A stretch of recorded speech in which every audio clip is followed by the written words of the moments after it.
Welcome, Elroy, to the Teacher's Point of View podcast. I'm so pleased you decided to come on, even though you might think I've conned you.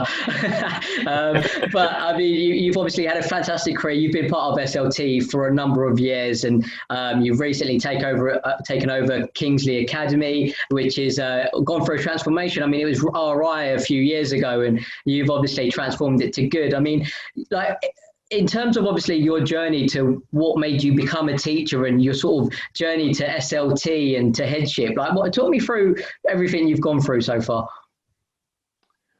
Yeah, sure. So first of all, thank you for having me on. I think it is. I don't think it's a particularly interesting journey that I've been on, but I'm obviously not originally from the UK. So I grew up in rural Ireland. I think for me, I had a bit of a patchy education. There wasn't maybe the smoothest journey. And I think from the perspective of aspirations, I didn't necessarily know what I wanted to do. There wasn't a huge amount of there was no higher education in my family. And I think for me, the only kind of job that I could see that I recognised was either in the police force or in teaching, and I certainly wasn't going to join the police. So I think it was about going into a profession that was recognisable, which was teaching. And I was really fortunate to have one English teacher who transformed my life in the sense that they got me to believe in myself from an educational perspective, and to challenge myself and to not mess around and to be, focused and well behaved and all of that. And I think that to me was quite a significant moment in my life, and a positive role model that perhaps I had been massively lacking from a home perspective. So I wanted to kind of affect the same level of change. So I came over to Essex. There was in Ireland. It's not the same anymore. There used to be a huge surplus of teachers and not enough jobs. So it was quite difficult to get into teacher training in Ireland. So I came over to the UK, thought I'd have an adventure. I was lured over to Clacton-on-Sea. I was told by the recruiter who got me to come over that it would be, almost like living in London. It was as cosmopolitan as London. Certainly wasn't, but it was a good experience, and it was definitely character forming. Then I moved back into London after 2 years out on the coast. Worked initially as a supply teacher in London and kind of got to know some London schools, which I actually think was quite useful in the sense that it really got me to kind of see, quite different types of schools within London. And then took on a few different middle leadership roles. I was quite fortunate I had quite an experience as a middle leader that perhaps was slightly exhausting in the sense that there wasn't necessarily particularly strong school leadership in the school that I was a middle leader in. And I think from my perspective, I knew we were doing quite a good job at a departmental level, and that wasn't necessarily being replicated elsewhere in the school. And that frustration caused me to look for opportunities outside of that school. It was being taken over by an academy trust. It was, an inadequate school. It did need to be taken over by an academy trust, and it did need kind of change. But ultimately, I didn't agree with kind of the direction the school was moving in. It was being taken over by an organisation called Kunskapsskolan, which is kind of like a Swedish age, not stage learning approach, where kind of kids would do lectures and opt in to tutorials, and it wasn't a particularly traditional school. And it was like, fair enough, it's something that some people buy into. It just wasn't aligned with my own personal kind of belief in education. So I looked elsewhere. I found a job as I suppose the equivalent of an assistant head in a school in special measures in Mitcham, St. Mark's Academy. It was difficult school, that. It was very challenging school. But the head teacher took a bit of a punt on me, enrolled me onto Future Leaders, which was a really good CPD opportunity. And then from there, progressed upwards, I suppose, from senior leader to vice principal and to principal or head teacher. Amazing. Obviously, because you've obviously been head teacher before, so you've obviously left. Like, what made you leave the first headship role, and made you take over the role at Kingsley? That's a good question. So I'd taken on, so I did my first vice principal role at St. Mark's and wanted a second experience. I was commuting quite a distance from where I lived at the time. So I took on a second vice principal role in a school in North London. Well, it was sort of like a semi-head of school role. So it was a boys and a girls school that were kind of merging. So I took on the head of boys' school, and then that became a vice principal role when the schools merged. And it was a good experience, but I learned a lot at the time from the head teacher, and I think it was quite good and grounding in many ways. I learned lots of good practice. Equally, I learned the practice that I definitely didn't want to replicate, but I think it was certainly a good experience overall.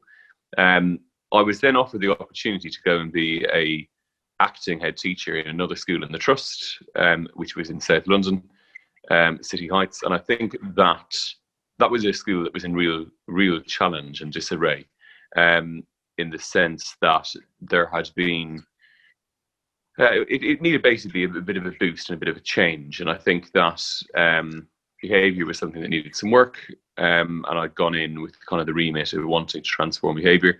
I wanted to do a lot of work on teaching and learning. I think for me the challenge was that as a vice principal I'd perhaps been protected from,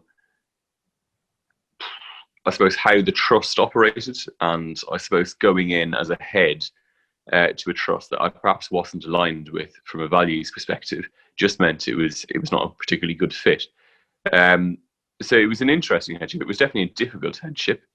I think I learned lots about myself. I learned lots about leadership, and I think I also learned a lot about being authentic as a head teacher. And I think that I had perhaps in my first headship tried to emulate some of the behaviours I'd learned from my previous head teacher, which were not necessarily particularly conducive to leading a happy, sustainable, healthy school that's still high performing. You know, there were certainly some toxic leadership behaviours that I'm ashamed to say I did indulge in. And I think that I needed time out after that headship. For personal reasons, I needed to move to France unexpectedly, where I've got family. And I think that for me, it was a case of taking time out and reevaluating actually what I stood for, from an educational perspective and why I got into education in the first place. I was really fortunate to be offered an opportunity with Academy's Enterprise Trust through a contact I'd worked with previously. And I think it highlighted to me the importance, particularly when you move to headship, of fit and the importance of finding an organisation that is matched with your views and values of education. Absolutely. It's difficult, isn't it? Because I mean, people dislike change anyway. So when you're coming in from another school and you've got these teachers working in a certain way, I mean, it's so difficult, isn't it? You must find it so difficult to try to get them to believe in your views and your ethos and how you want to run it. Like, I mean, how difficult did you find that process? Well, it certainly wasn't easy. So how difficult did I find it? I think in some ways it was familiar ground, because I had always worked in schools which were in transition, or certainly as a senior leader, worked in schools which were in transition that were kind of undergoing significant change. You know, although City Heights was a good school, it needed a lot of work. And the good was quite historical in some ways, not reflective of kind of where it currently was. But the two schools previous to that were both in special measures when I joined. And then we kind of got them to good, etc. So I'm used to the cultural change and kind of being able to emphasize the importance of why change needs to happen.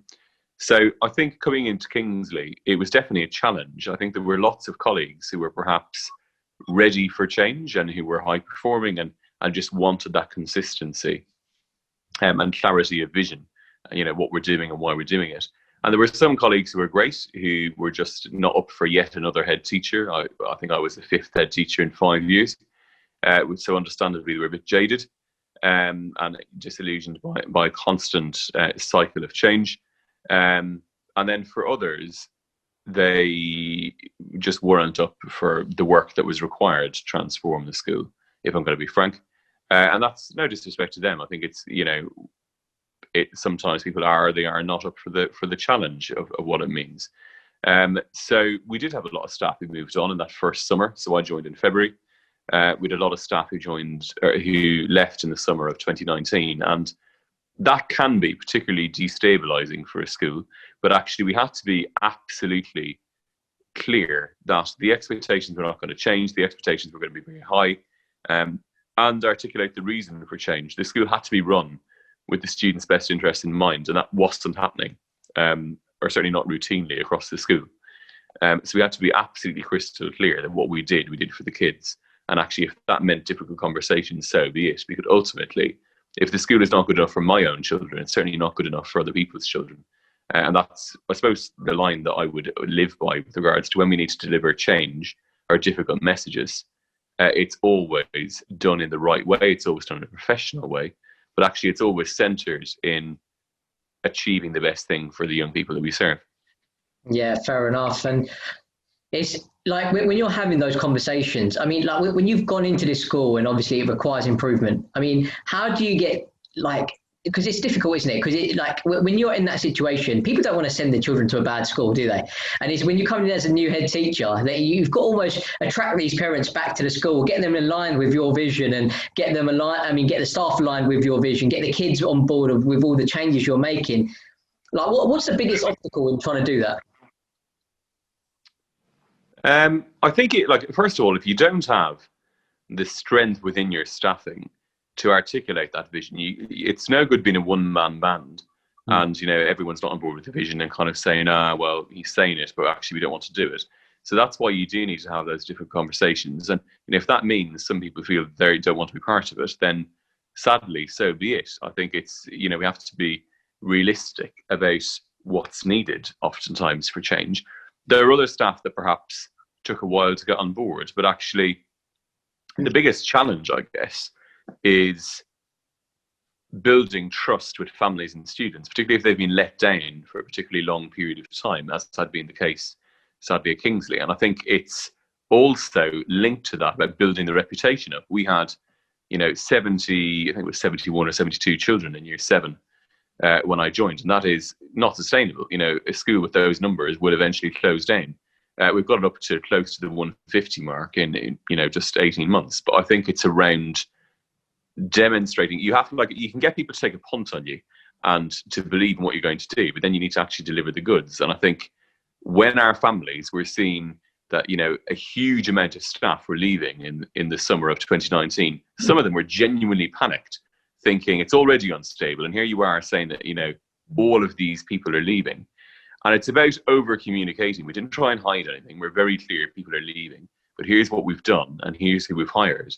And actually, I'd say the first 2 weeks of September was absolutely important, and all those new people joined, because actually the students wanted to see if actually we were going to stick to our word.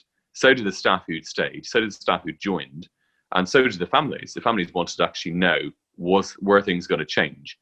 And thankfully it did, and thankfully it has. And I think that is when people begin to buy in further, and actually, they don't have buyer's remorse then. They think, actually, this could work. And last year had its challenges, don't get me wrong. Obviously, COVID lockdown in, was it February? February of last year? February into lockdown. Yeah. Wow. Okay. Yeah. So, that definitely posed challenges, but we were really thankful that Ofsted came to see us in the October of that first year. And I think Ofsted's kind of feedback was the school had been transformed in the sense that it just genuinely did not feel like the same place, because it was incredibly calm, it was incredibly quiet. We have disruption-free classrooms every lesson every day. And I think that allows learning to flourish when you have those conditions. Yeah, fantastic. Obviously, I'm an education recruiter, and one of the things that often kind of is an obstacle for teachers is, I mean, when I'm like sort of qualifying them, they say to me, TJ, look, I want a good or outstanding school. So how difficult is it to attract those staff, like the good quality staff? Because when you've taken over a school, that's RI, and obviously you have a lot of staff leaving. I mean, you need good quality teachers to come in to deliver that vision. How hard is it attracting that talent? Do you know what? When you're not good or outstanding, I'm not going to lie, it is genuinely more difficult. It's about being able to sell the vision and the value and where you want to go in. And people take a punt on you as the head teacher. They buy into you and what you're telling them. So you have to deliver on that as well. Otherwise, you're not going to keep them. We did have one or two teachers who genuinely wanted a challenge. They were looking for a school. We had this remarkable geography NQT who's still with us, and she's terrific. And she wanted a school that requires improvement. She wanted to go where she was needed the most. And I think you do have the odd person who's looking for that challenge, but actually most people are put off by requires improvement. They're put off by bad results. They're put off by a bad reputation. So I guess it's about being clever with your advertising, being honest in advertising. Like we wrote really frank letters to candidates saying, yes, the reputation's not great. Yes, this is what it looks like. This is what we're going to achieve. You're going to take a risk, but actually join us. And people were up for that. They liked the honesty of it. I think it was also about getting candidates in and seeing the school and seeing what had been achieved with a new behaviour policy in a really short window of time. So that also attracted candidates. And I think along with all of that was a real frank openness about the fact that actually this involved hard work and you needed to be absolutely up for it. And if you weren't and you just didn't want to do anything extra, then this was not the place for you. And again, we had some good candidates who were like, actually, that's not my cup of tea, and that's fair enough. But at least we've been open from the outset. So it's definitely more difficult in response to your question, but I think it's about how it's packaged, it's about the honesty, and ultimately, I guess, it's also about how well that vision is articulated to allow people to take a bet on you. Yeah, absolutely.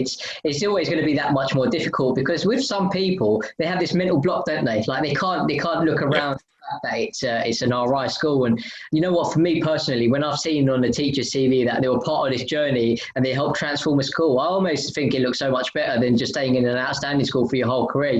It shows that you've got a backbone and you're willing to like stick it through and work hard. And I mean, like when you're kind of employing stuff, what are your expectations? Like if they obviously start with you in a new academic year, what are you saying to them that you expect from them? So I suppose before I touch on that, I would agree with your comment around, if you look at a CV and you see that someone's been somewhere that's not good or outstanding, but they've had impact. If I'm going to be honest, I think that's actually in some ways more impressive because it shows they really have that grit and that resilience to battle through. If you can get great results in a school which is not flourishing, by God, you can get great results anywhere. So I think that's important for anyone, thinking about it, or someone who's apprehensive about taking that risk. Don't be put off. If you can succeed in those schools, you will absolutely accelerate. Like I said, I've chosen to work in schools that were in special measures. I wasn't interested in schools that were outstanding or good. So I suppose that would be the first thing. With regards to what am I saying to staff when they join, what am I expecting of them?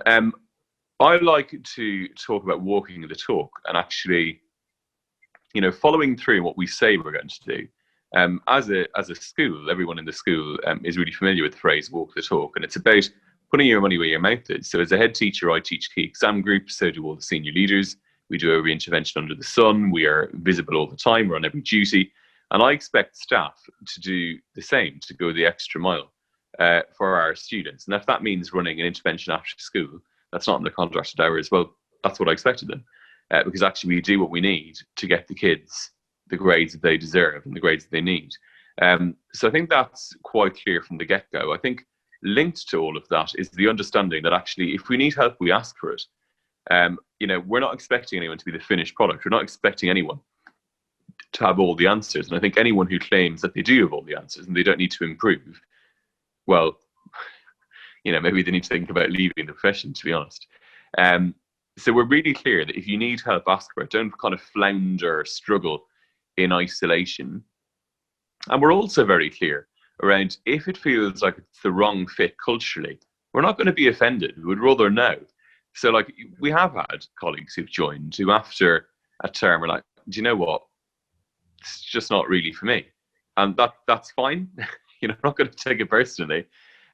We'd rather know. And, ideally a good recruitment process will sift that out.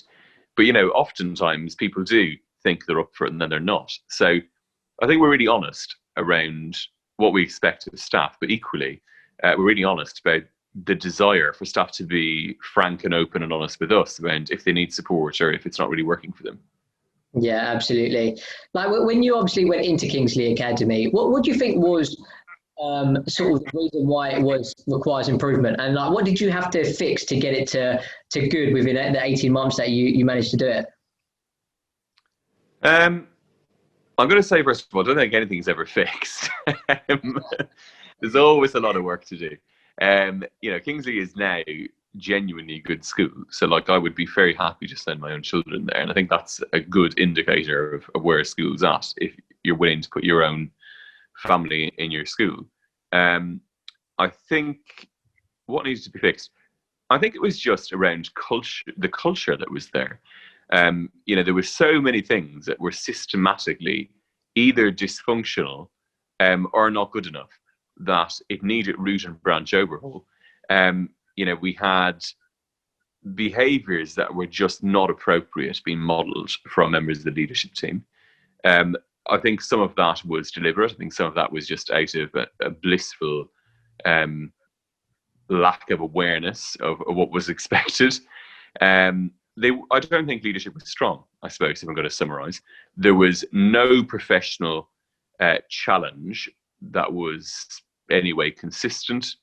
There was no professional conversations around underachievement, and the school wasn't being run for the kids. It was 100% run for staff, and not in kind of a positive way, in the sense that people came in to get paid and they went home. And if they got great results, great. And if they didn't, there might be the odd conversation about it, but nothing really in practice happened. So the biggest issue was around culture, and I think culture is really important. There's that really nice graphic from Peter Drucker of culture eats strategy for breakfast. You can have the best laid plans, and there were some amazing school improvement plans at Kingsley, but actually because the culture wasn't right, well, the plans didn't work. And I think if you don't have all the right people on the bus in the right seats, and everyone really clear on what is expected at the school and what the culture is like, well, you're kind of on a highway to nowhere. So for me, the one thing would be culture. It just needed to change, and everyone needed to be aligned with what's expected. And that's not about creating a factory of yes men. It's about actually having an organization where everyone's rowing in the same direction, and actually that positive energy. One of my previous heads, Chris Maliband, is retired now, came up with it. Well, I don't know if he came up with it, but he used to talk about you could transform a school with relentless positivity. And actually that's what I think we're beginning to encapsulate at Kingsley. Fantastic. Obviously, it's been an incredible journey. Like you've obviously moving Kingsley in the right direction. Then boom, March 23rd comes along. We always enter lockdown. I mean, how difficult has it been to transform to online learning and adapt to the COVID sort of saga that we're facing at the moment? I mean, how difficult is that as a head teacher? It's definitely been interesting. I'm not going to pretend it's been completely plain sailing or easy. We are really fortunate to be part of a group of schools, Academies Enterprise Trust, and we've really benefited from the scale of that organisation. So from the week before lockdown, we were able to issue out over 300 Chromebooks to kids who needed them, and Wi-Fi devices came a week later, but kids were able to come in and collect them.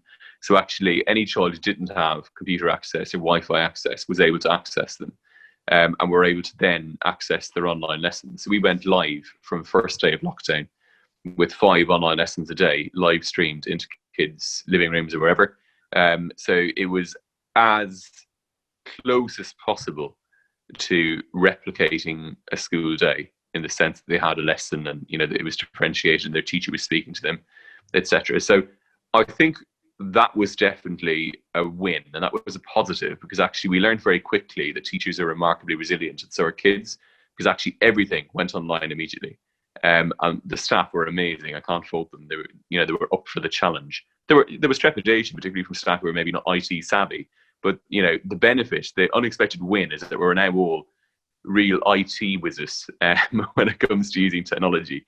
I think it was a challenge, and like I said, I gave a bit of a shout out to AET for the work that they've done.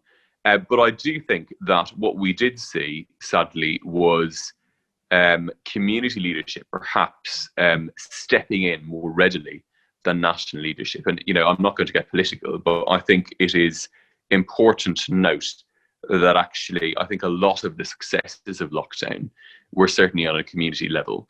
And as we go into the second lockdown, I think it's important to recognise that. And, if we have to ask probing questions around why it's coming at a community level more readily than elsewhere, then I think so be it. I don't envy anyone having to run a country in COVID lockdown. I can't imagine how incredibly challenging that must be. So how difficult was it as a head? I think it was about the ever-changing guidance. I think that the guidance did change, and I appreciate it was response to a rapidly changing situation, but it wasn't always done, in my mind, in the most effective manner, and changes weren't communicated in the most effective manner. It was a shock when we learned about exams being cancelled. We probably anticipated it might happen, but to find out at the same time as the kids, it did leave some heads kind of feeling like they were on the back foot. And I absolutely get the government had to make the announcement as soon as they could, and if that meant they had to announce it to everyone at the same time, then I guess that's what they had to do. But it did make it difficult when immediately you kind of get communication from families saying, but now what's happening? And you think, I really don't know. I found out as you found out live on TV. So I think that was definitely a challenge. And the centre assessed grades process in some ways was deflating for kids, because they'd worked so hard and they'd gone to all these interventions, they'd worked their socks off. And the amount of emails I had coming in from year 11s that I thought, and also year 11s that I didn't teach, saying, sir, in some ways we're relieved, but in some ways we're absolutely devastated, because we know we would have absolutely done ourselves proud in the exam. So that was a challenge. And I hope that moving into lockdown too, I would hope that if there is a move towards something similar this year, that it is announced first of all, it's done in a more consultative way with the education profession, but also that it's announced perhaps in a more timely manner, not late. And I get that it's a really difficult decision. Like I said, I don't envy the government their job, but I would hope that it would be communicated really clearly, or at least say, we're planning to do exams for now. Plan B, if that doesn't happen, is this. So actually, at least schools kind of know what they need to be planning for. It's like anything, you shouldn't go into a big strategy change without having a plan B. And we've not always seen that, I suppose. And I think we need to be kept abreast of every possible option. Absolutely, it's a difficult one because I mean I don't know if you know who John Tate is, but John Tate has written the book Teacher Rebooted, and I was having a conversation with him last week, and we were talking about the exams, just like you were, and it's difficult, isn't it? Because there's certain kids without access to Wi-Fi, they've got no access to hot meals, and you're talking about a kid, you're going up against kids that have got access to 3 meals a day, they've got access to constant internet, they might not have had to self-isolate, and you're going to put them in certain percentages across the country, and how are the disadvantaged kids going to compete with these advantaged kids, And I mean, even like this summer that we're going to have the exams, how are they going to compete? And it's a difficult one because it must be so hard to change policies. Obviously, I don't create policies and I don't sort of create the policies to sit exams. But I mean, but you can't sort of put people. It's almost like somebody sprinting like that's like in a wheelchair compared to somebody that's racing Usain Bolt. I mean, how are you going to put the two in a race? And it's really, really difficult. I mean, what would you think should be done? Look, it's definitely a challenge, and I think that, let's be clear, inequality is growing, and it's growing rapidly because of the amount of people who've been unemployed. And so people in, the more casual jobs, so people on 0-hour contracts, people in the service industries, that are bearing the biggest brunt of lockdown, particularly as furlough begins to end. And I think that with that, is going to see an even bigger widening of the already pretty large disadvantage gap. And if we are thinking about those who are going to suffer the most, you're correct, it is those students from low-income families, it is those kids who are perhaps people at premium, or those who don't have access to Wi-Fi and internet at home. But also, I think in those schools, they will do whatever they can to try and do the right thing for their kids, but they have finite resources. And actually, if you go to a private school and your family can afford private tuition and they can move that online to supplement your missed learning, then they're going to do that. And actually, our kids don't have that opportunity. And I absolutely get that the intention from the government with the COVID catch-up funding is to mirror that in state schools. And I think that's a welcomed approach, I'm going to be completely frank. But I'm also mindful that that's not enough, actually. And if you have kids who've had teachers out for 2 weeks because of self-isolation, and you've got kids who then have to self-isolate for 2 weeks, it's not quite the same being at home, and then you've got kids who are going hungry because they don't have both the parents working and they're waiting for universal credit, and then you've got a kid who, maybe mum is ill with COVID or gran has died from COVID. That's challenges that actually are on another scale than people from more affluent families who, could still, be touched by some of that, but most likely in a lesser manner. They're unlikely to have all of those variables thrown into the mix. What do I think should be done? Do you know what? I don't fully have the answer. I do think that it is about ensuring that whatever process comes along, if that's exams, if that is an alternative to exams, that it's done in a manner of consultation with schools at the chalk face. Because actually it has to be a case that it represents not just those schools in affluent areas.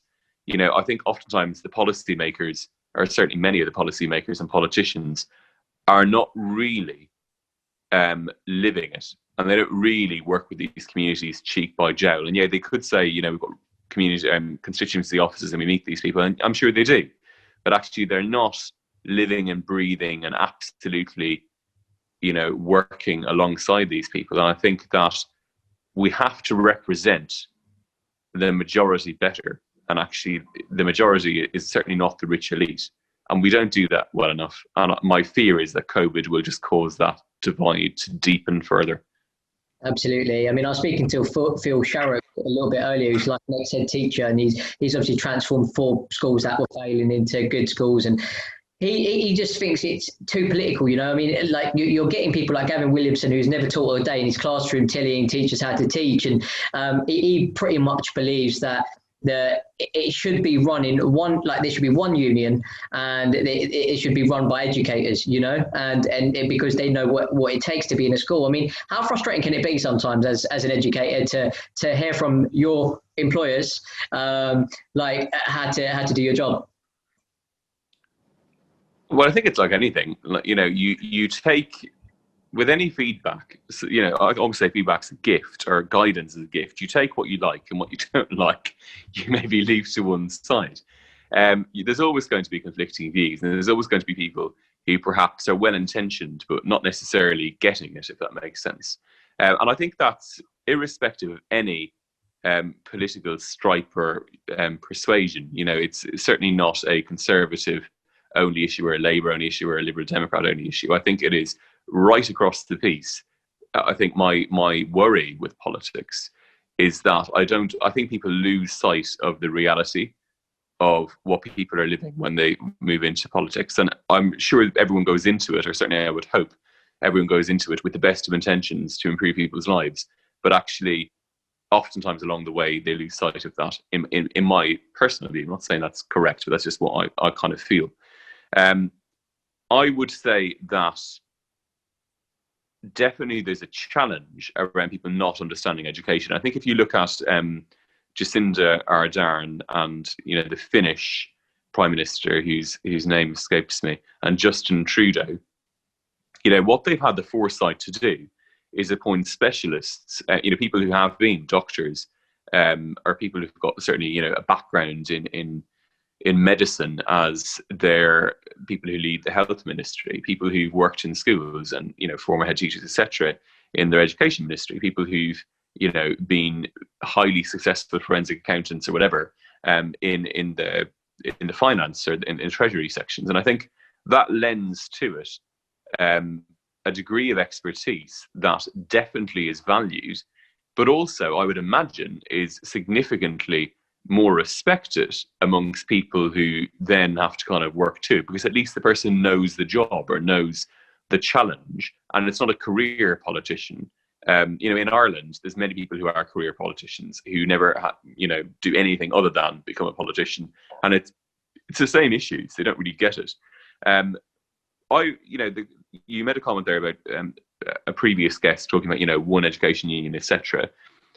I'm going to be honest, and this is perhaps a mildly controversial view, and say that I do not always think that some of the guidance from the unions has been particularly helpful to how educational professionals are viewed in this country. And I think there is, sadly, within the media, an interesting narrative of the lazy teacher that is peddled by certain media publications.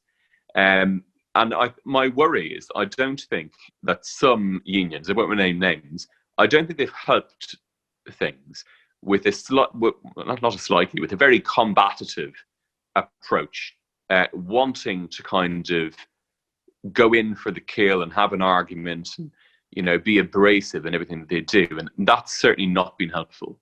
I get that it's coming from a place of alleged good intent. I'm not always convinced by how pure that intent is. I think some of it's about seeking relevance and trying to become more powerful rather than actually representing the education workforce. And I think actually, in some instances, they've done more harm than good, which I appreciate is a controversial viewpoint, but it's very much what I believe. Yeah, absolutely. Why do you think it's been more detrimental? I mean, obviously, what we're talking about here is the fact that the union have come out and said we should close schools, right? Is that what you're referring to? Partially. At the very beginning of lockdown, there was a lot of talk around, not doing online lessons, and that would put teachers safeguarding at risk, etc. And I don't always think it's been solution focused. I think it has then been taken up by media publications who want to present teaching in a certain light. Every single teacher that I've worked with, well, not every single teacher, the significant majority of teachers I've worked with want the best for kids, and they're incredibly hardworking people.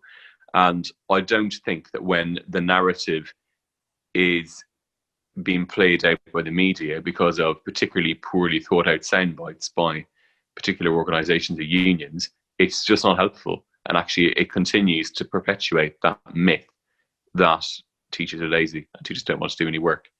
I think, with regards to closing the schools, I do agree with some of the concerns from unions around, health and safety concerns, etc.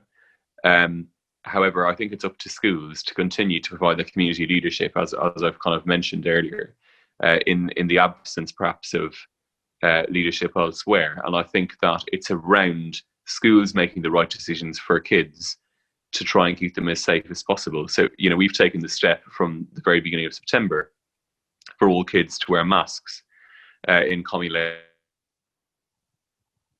areas in the schools. So it's coming out now that it's guidance, I think from tomorrow, everyone must wear them. The week before the October half-term break, we said, well, actually, when we come back in September, or not September, when we come back after half-term, every child must wear a mask in the classroom. Because actually, if you have to wear a mask if you're on the tube, or you have to wear a mask if you're in a shop, then you should probably wear a mask if you're in a classroom with 28 or 29 other kids. Stands to reason. The guidance also talks about teachers not needing to wear PPE. I fundamentally disagree with that. From day one of September, all of our teachers have been issued with PPE, because actually I'm not going to put my teachers in undue risk because of, not wanting to. Well, actually, I don't even know what the intent is behind that, but I think it's important. Yeah. So I suppose in summary, I think my worry is I genuinely believe that schools need to remain open for now. I think if things continue to spiral out of control and actually the rate of infection continues to rise, I'm absolutely clear that may need to be revisited. But actually, I don't know what the solution is, but I don't think it is everyone staying at home, and actually our most vulnerable and our most disadvantaged getting even more left behind.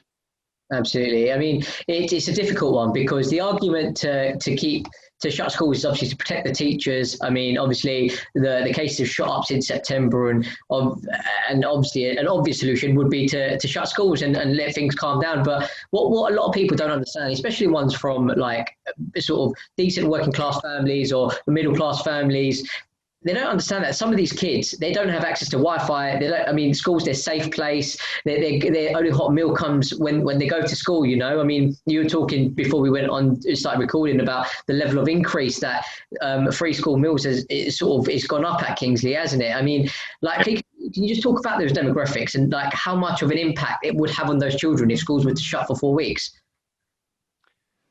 I think, in hindsight's a great thing, but I do wonder if perhaps we did miss a trick with October half term. We have a 2-week October half term anyway, Kingsley. And I wonder if perhaps nationally we've not missed a trick by having a bit of a circuit breaker. And I think if you were to ask most, teachers or whatever, if they would be happy to amend term dates midway through the year to actually allow for circuit breaks at natural times, I think you probably find a significant majority would be up for it.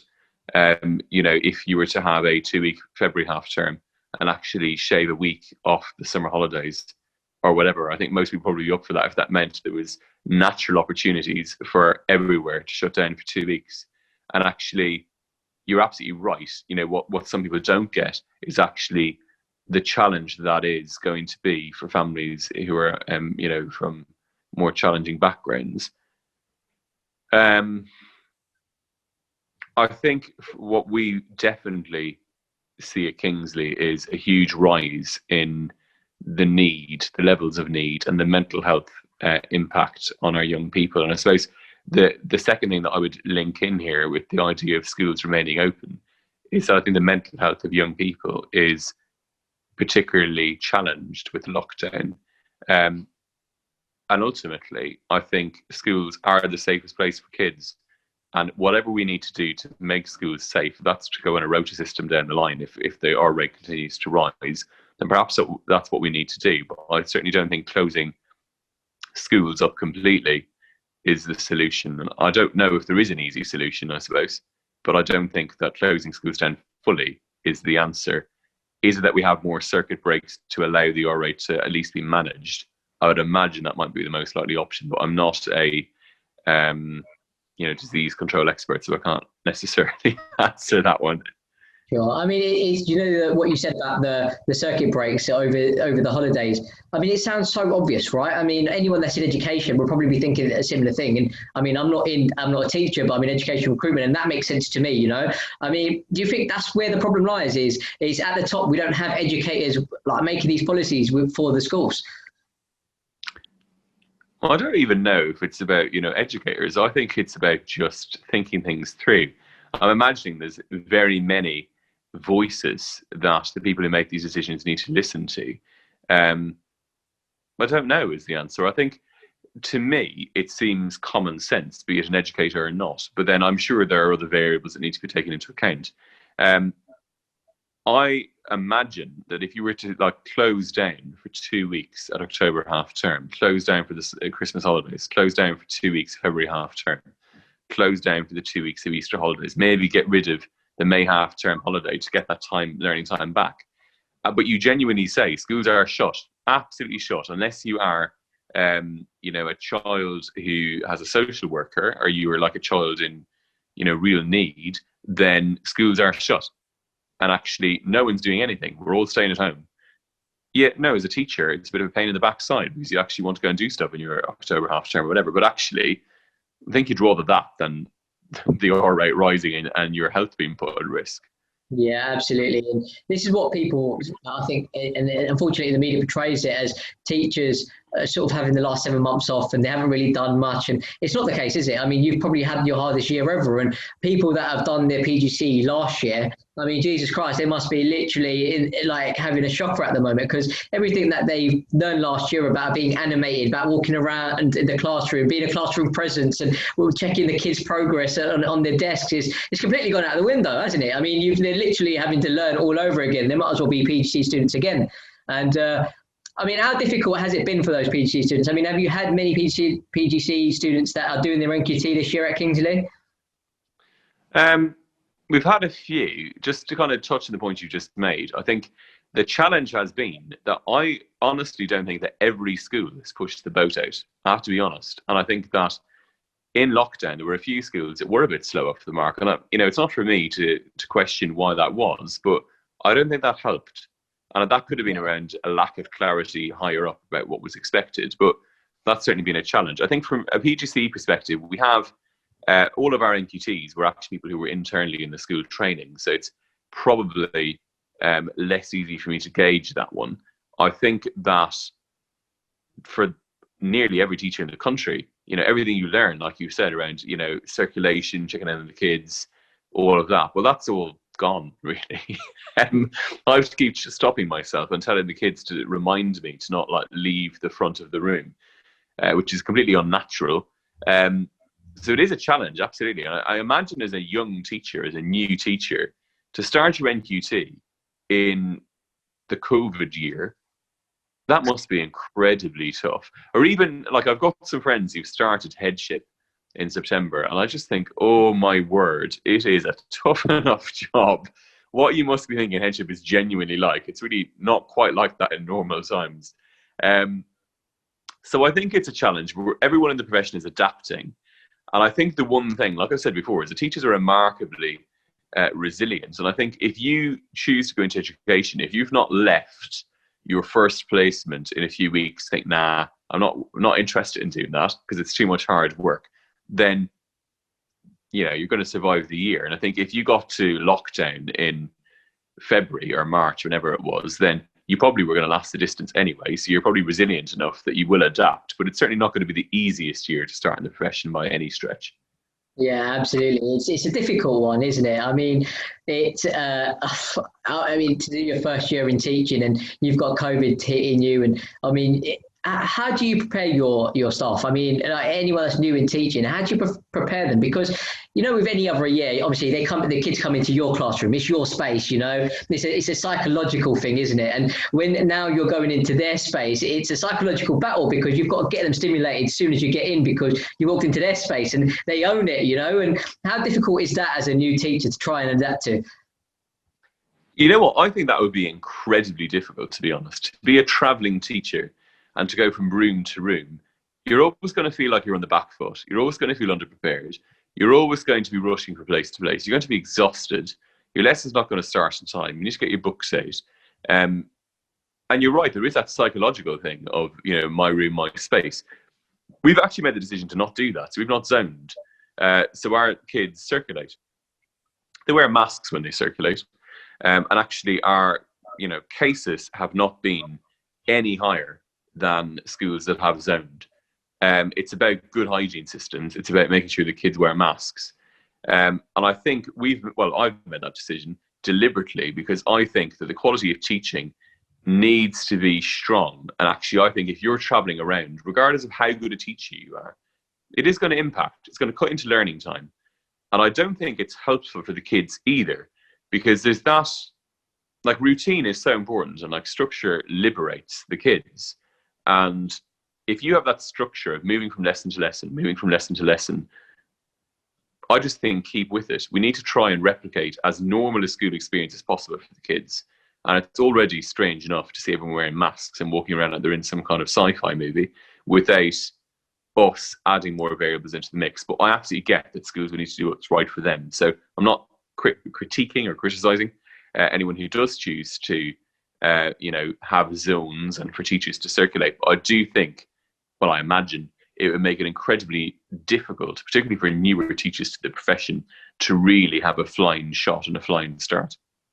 I mean, it must be so difficult as a newly qualified teacher, but even as a senior leader, right? I mean, you've got so much responsibility. You've got the weight of the school on your shoulders, and it must be so difficult. I mean, I've spoken to other senior leaders, and they're on duty 3 times a day for just lunch, because everyone's having lunches at different times, and you can't do the things that you need to be doing, and you can't give the extra bit of support to your teachers because you've got to follow certain systems. And I mean, how difficult is all of that? I mean, how do you fit it in? Like, what does your day look like on a day-to-day basis? I know every day is probably a little bit different, but I mean, what's your kind of general structure like? Um, the first of all, I've begun to live in fear of the cover phone. So every morning, so I take the cover calls when someone's not able to come in the morning, and when I hear that noise in the morning, I just think, oh God.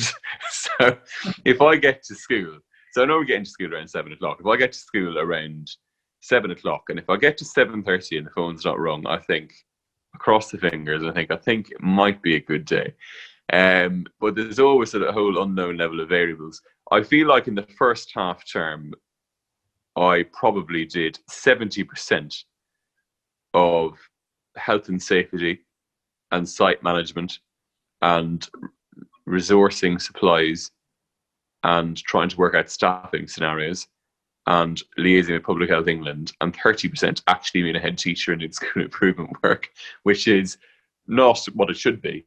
It is early days. It is day 3. I feel like this half term it's been different. I'd probably say more 60-40 with regards to 60% being a head teacher and 40% being a glorified health and safety person. I think the challenge is definitely that everyone expects you to have the answer, and you don't have the answer. And I will be honest and say I found last half term tough. It was tough. I was absolutely exhausted. And people look to you for all the answers. You don't always have the answers. And I think it's just about being honest and open and saying, I'm human and I'm flawed. I'll get some stuff wrong, but I'll always try and find an answer. What does my typical day look like? With the cover phone period, once that's passed, then you can kind of get into the zone. I'll do my emails in the morning, then I'll have SLT briefing, which is socially distanced. And then it's about being out for a lineup in the morning. So we've introduced lineup to make kids kind of come into the building in a relatively kind of distributed fashion. So that's a new thing for us. And then it's off to lessons, and then it's about looking at if there's enough PPE and has that been sorted and has hand sanitizer been filled up and everything like that.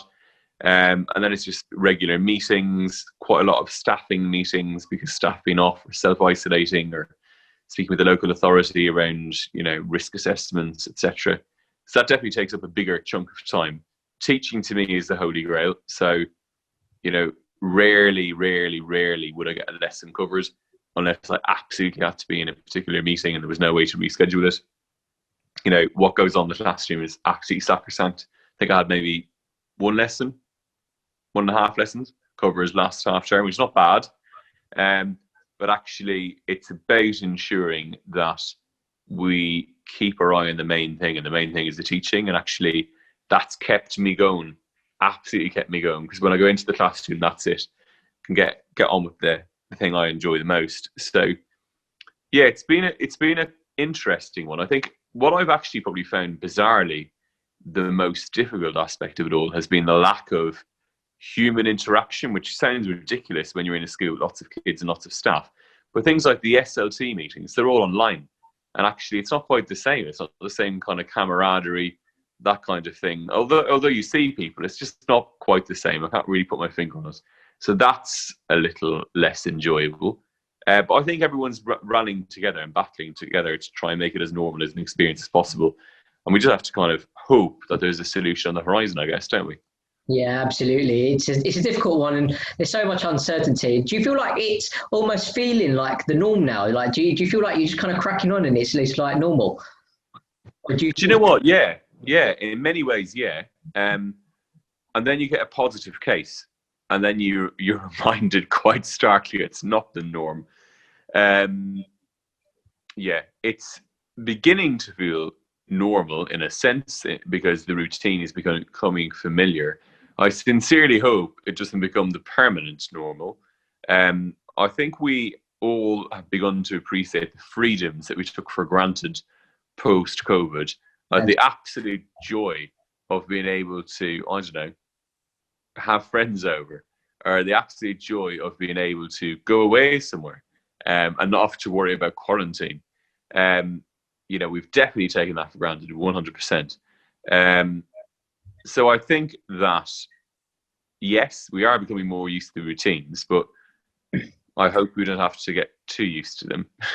Yeah, absolutely. And obviously it's very hard to kind of predict. Obviously there's probably some positives that you taken from it, like moving to Microsoft Teams or like having your online meetings. I mean, there's probably some stuff that you'll probably still keep after, well, post COVID. But I mean, what do you think the future of education looks like from where you sit? Like you're there on a day-to-day basis. What do you think it looks like?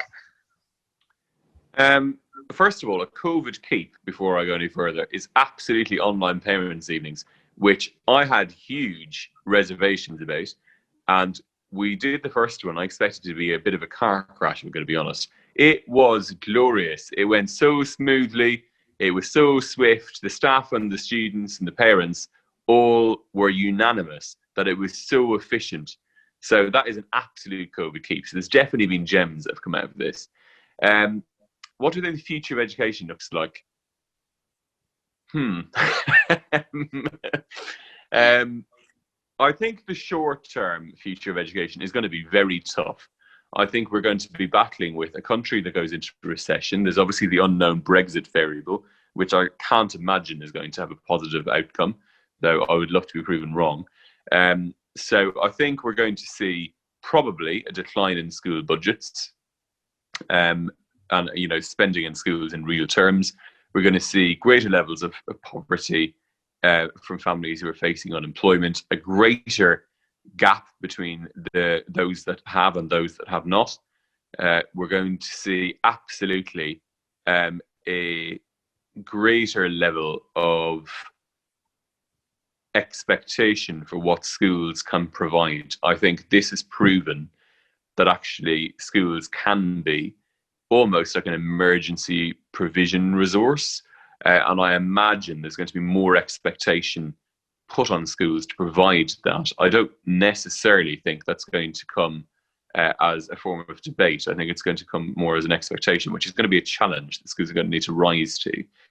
I would hope that what this will also begin to look at is whether or not we need to reevaluate how schools are evaluated, how schools are inspected, how schools are held accountable. I would sincerely hope that it is going to look at things like class sizes and whether or not we need to plan differently to allow for class sizes to be reviewed. Pre this pandemic, I didn't necessarily have a particular viewpoint on a class size. Now I'm beginning to think, well, actually, what this probably has demonstrated is that you can't socially distance in a classroom.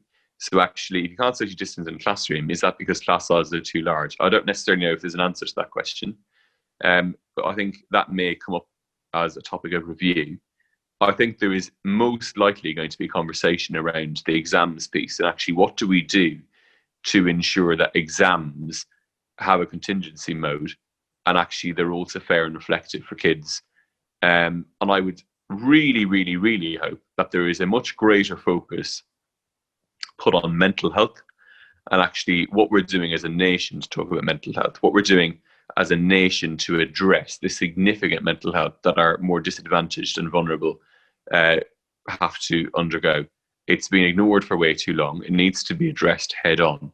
And I really hope that as an outcome of the pandemic, that it's something that people talk about more openly and more readily. We become a far more accepting and open and tolerant, tolerant's an awful word, but a far more open and caring and kind society who actually are able to talk openly about how we support those that need support most. Yeah. And actually, the Marcus Rashford thing, I think Marcus Rashford has been phenomenal. Absolutely. To provide that leadership as, is he 27, 26? Yeah, he's pretty cool. I was an absolute joke at 27. To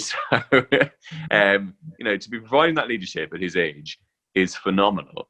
And actually, I think what it has shown is that people have a voice, and where people back behind, certain political figures who have the right intentions, I think our voice can be heard. And I would hope that we see a lot more of that. And we see a lot more people stepping up and sometimes surprising heroes. If you'd said to me 12 months ago, out of everyone in the public eye, is Marcus Rashford the most likely person to step forward and, be the voice of many people? I would have said, well, probably not, no.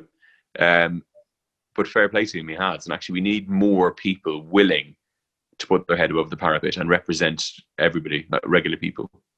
Yeah, obviously you mentioned quite a few things there. I mean, I'm going to try and remember as much as I can, but one of the things that you said was obviously about the pressure that's going to be, the extra pressure that's going to be put on schools, right? And I mean, there's a massive amount of pressure put on schools at the moment anyway. I mean, you kind of, you've got to perform on 2 particular days where Ofsted comes in, right? And you've got to show how wonderful you are as a school. And there's a lot of preparation involved, and they can just kind of surprise you at any point and kind of come, can't they? And it's difficult because you talk about more pressure being put on and the budget's getting tighter, but budgets are so tight within schools anyway. I mean, I work in education recruitment, and 70% of your budget in schools goes to your staff, doesn't it? Naturally, you know, and obviously it's so hard with low quality stuff. I mean, there's such low levels of quality staff in the industry, and trying to attract candidates, and then you've got a full cap for them, unfortunately, don't you? I mean, whether you spend money on TS or education recruitment companies, and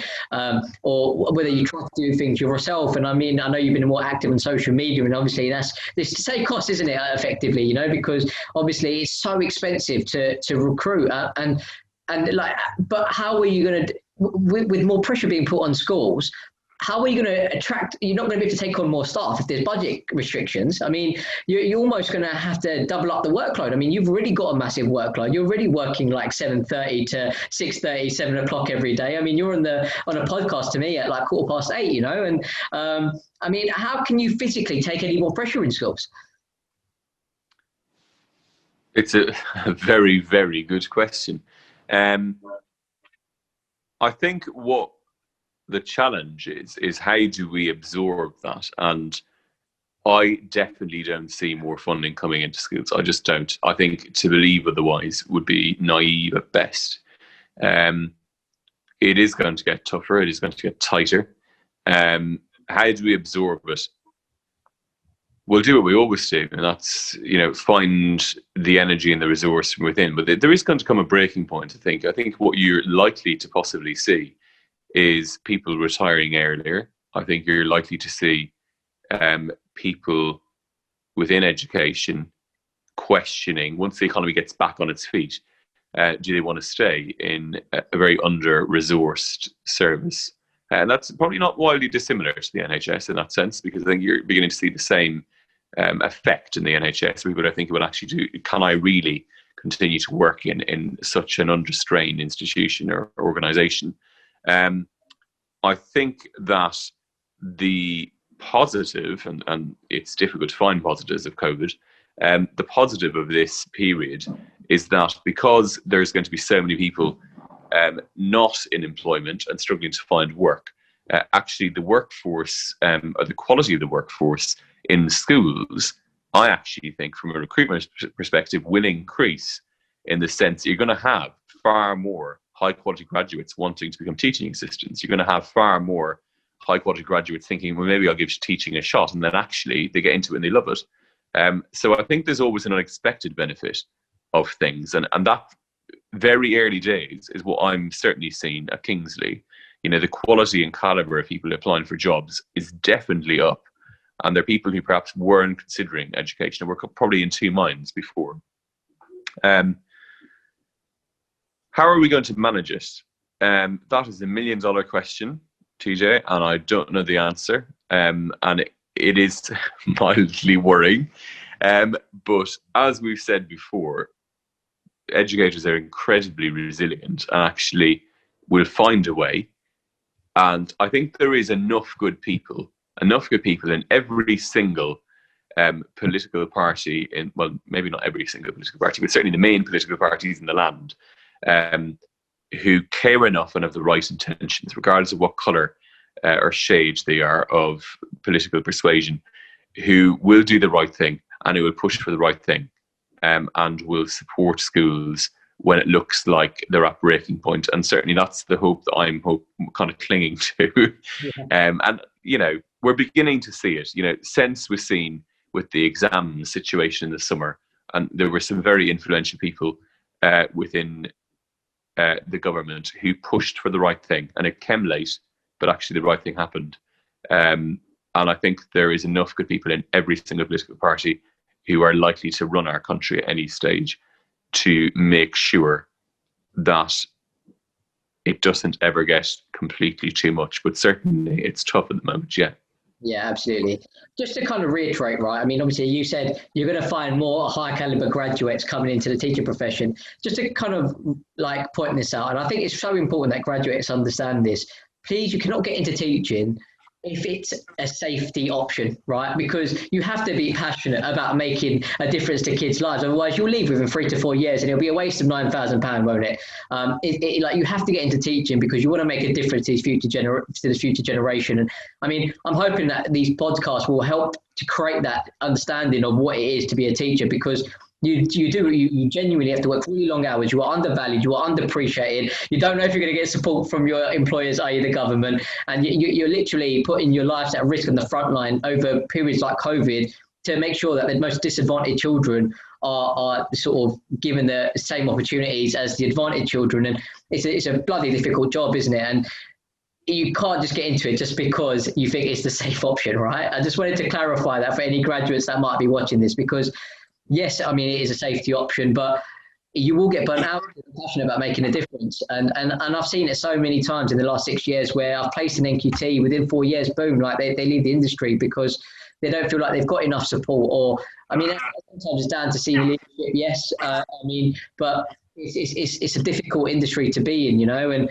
but more than ever is the reason why we need graduates coming into teaching, isn't it, Elroy? And it's a difficult period, and I appreciate some people won't want to get into teaching, but we need more teachers than ever, you know, and it's a shame like it's not as valued as it should be, really. What do you think about like, recruitment, though? I mean, it's a difficult one because not many people want to leave jobs at the moment, and some PGCE students that I've spoken to are a little bit worried about securing a job for next year. What would you say to them? What would I say to them? I would say to persist and be positive. There is definitely less people leaving to go overseas, yes, for roles, and I think that's where many of the opportunities, not every opportunity, but some opportunities did traditionally come up when people kind of decided to go to Dubai for 2 years, whatever. So I think there, as you kind of mentioned, teaching is tough, right? So there's always going to be people anyway, particularly during this period where it's tougher in schools, who think, maybe I'm just going to not do this anymore and do something else. So there's still going to be vacancies that come up.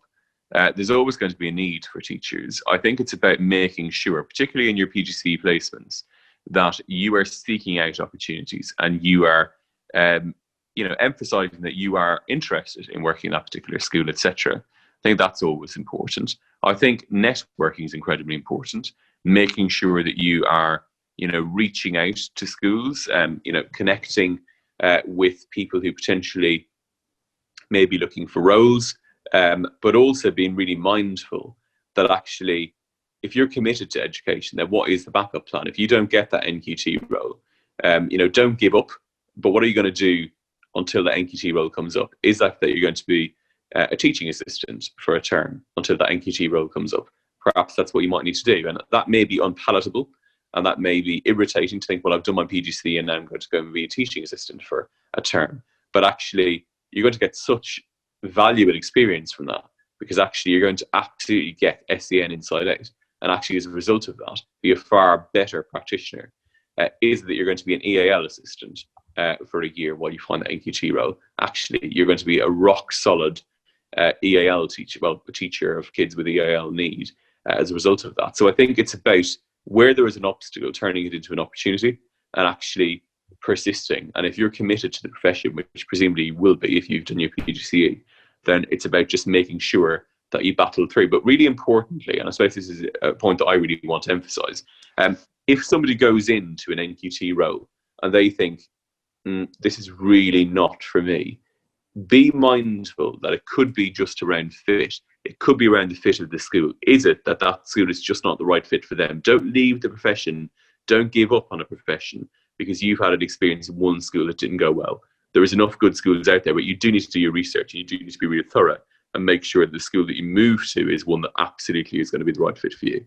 Yeah, it's difficult though, because I mean, there's a couple of points you raised there. The thing is, obviously, I understand go get some experience as a TA, of maybe as an EAL assistant, but most years, and this is feedback that I get from schools when I've sent over PhD students that haven't got a job by September. Is obviously the natural reaction a head teacher would have is, why haven't they got a job? Are they good enough? You know, I mean, that's naturally what you're going to do. And obviously, you said that you kind of moved around initially when you done supply in London, when you first kind of came over to London. But naturally, as a head teacher, again, you'd say, well, that person's moving around a lot. I mean, like, what's going on? You know, like, why are they not sticking around in the job? I mean, do head teachers need to be more mindful of that going forward because of everything that's happened this year? And how hard is that going to be to kind of to change your mindset on how you view a CV? I'm going to be honest and say that traditionally I would wonder why someone's not got an NQT role. Is it because they're a weak NQT? Is it because they didn't do particularly well in placement? There's always the exception to the rule, but actually I think 100% more people are open-minded, and actually head teachers are way more mindful that there is really good graduates who are not graduates, NQTs, who are not in NQT roles because the vacancies are not there. You know, I've interviewed people today for an LSA role who are, you know, finished their PGC and waiting for their NQT opportunity. And, you know, I don't for a moment question about why they don't have a role, because I know it's because they're not being able to get NQT roles. I've got head teacher colleagues who are saying the same thing and saying, do you know what, actually, you know, I get it. And actually, if I get an application for a job in Easter or a job in September from someone who finished their PGCE in the summer of 2020 and they've been in LSA for a year, I know it's probably because there was no jobs. And actually, that is, I would say, already commonly expressed amongst a number of heads that I know. Yeah, fantastic. And like for those graduates that are considering sort of doing their PGC next year, now quite an orthodox way to get onto your PGC, and quite a common way, is to gain some experience in a school before you kind of jump onto your PGCE. But this year, I mean, I've spoken to quite a lot of graduates, and they find it very, very difficult to get into schools to gain some experience. I mean, last year I placed 8 graduates into one school, and 6 of them went and done their PGCE in September. You know, and I mean, they're finding it very difficult to gain that experience to help them get onto their PGCE. I mean, what advice would you have for them? I think the opportunities still exist, albeit it's definitely more difficult. I think it's about, again, looking at obstacles and turning them into positives, in the sense that there is going to be a lot of staff out, sadly, with self-isolation this year. Schools know that. There's going to be a need for cover supervisors to take classes. And actually, if that's your way of getting in to get a little bit of time, instead of actually going in and kind of doing, you know, 2 weeks of experience in the MFL department or 2 weeks of experience in the science department to then go on and do your PGCE, if it's a case that you have to go in and, you know, do cover supervisor work for a few days in a few different schools, that will still get you that experience. It's still about what you narrate to the PGC provider. It is possible also, if you're, you know, really struggling to get into schools, to think about, well, actually, you know, how else can I get that experience? Is it that I volunteer? Is it that I say, actually, I'm really keen to get a day or two of volunteering? Some schools will be a little bit apprehensive because of COVID, but actually, you know, it's still worth, you know, putting your faith in the process and hoping that schools are open to it. It's undoubtedly going to be more difficult, but there will be opportunities, and I think it's about definitely trying to seek them out. What do we know is an absolute? Well, we know an absolute is that there is going to be higher staff absence this year with self-isolation. So therefore, the opportunity is to try and be a cover supervisor and actually get in for a few days. And if you're worth your salt as well, schools will see you, and actually make it known to people when you go in. If you go in and you're a science graduate, or you're a biology graduate, or a physics graduate, or whatever, and you go into a school, tell people, you know, make sure that you are saying that, because actually, if you're doing a bit of cover supervisor work, and actually you're doing a decent job, and the head or deputy or the head of science walks in, just say, oh, you know, it's a really good experience for me. I'm a physics graduate, and actually I'm really hoping to do my PGC next year.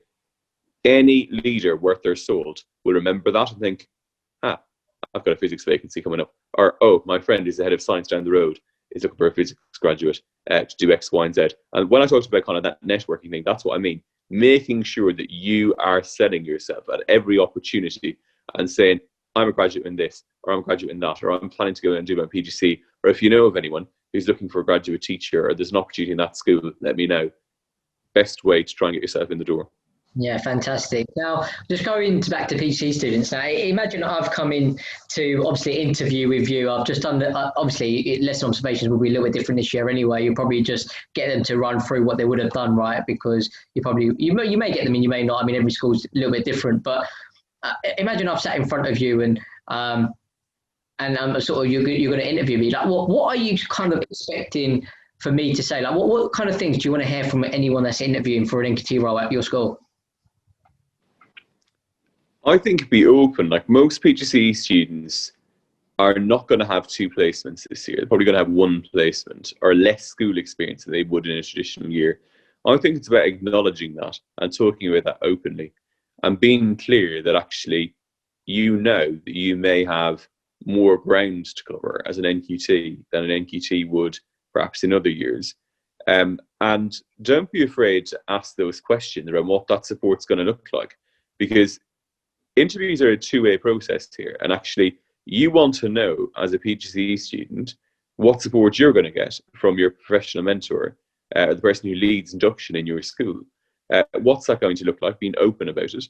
I think it's also important that you are being open around, wanting to get a feel for the school before you start. Many schools, traditionally offer a summer start for NQT, so when they finish their PGC, they can start as an NQT in the end of July.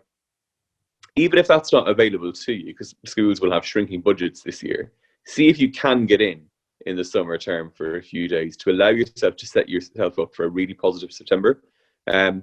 You may not get paid for those days, so I appreciate it's maybe not as appealing, but actually it's going to let you hit the ground running when it comes to September, because you'll know the school, you'd have been in for a few days, and even if you're not getting paid for that, it will absolutely pay dividends come September, when actually you already know the lie of the land, you know how the behaviour policy works, you know what the teaching learning policy looks like, you already know some of those kids who rock up to your year 9 lesson period 6 on a Friday, because you've been in a few times and you've met them and you've had those conversations with them.